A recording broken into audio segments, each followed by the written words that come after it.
had about 12 participants taking part in the first round. That's the preliminary round. We selected top 6 chefs to move into the final round. This was the first time we had the final competition in the university itself, where the top 6 chefs had to get a dish homemade. The topic for the first preliminary round was baking pies. So, be it American pie, be it Turkish pie, they could bake any pie of their choice and get it for it.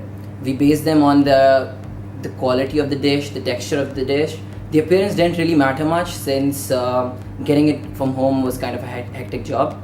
For the final round, we normally had it for all these years, for about 8 years I suppose, in the ICCA Academy, but this was the first time we're having it in the university itself. The topic for the final round was getting a dish of your own choice, your favorite dish.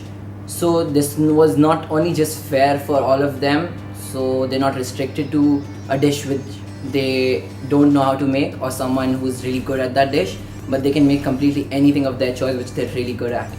This gave them freedom of using their own ingredients, using their own choices of technique of preparation, and we finally emerged with the final winner by the end of the competition.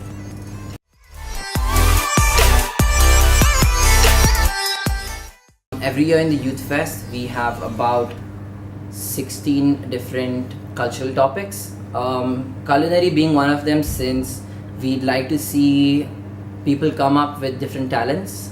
It didn't really relate to the Youth Fest. It's more of a certain topic which we took up, since we know the youth these days isn't really interested in cooking much.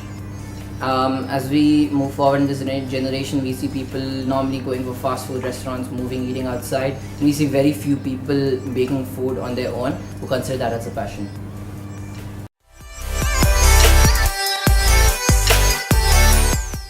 My passion for food comes from my mom, since I've always seen, being the eldest child, I've always seen her work hard making food, and I always thought, why not? Why shouldn't I bake? Why shouldn't I cook? And I've also seen my uncles cooking all the time. The males of my house, it's kind of culture, we cook a lot, and I'm personally interested in baking, so that's where my passion came from.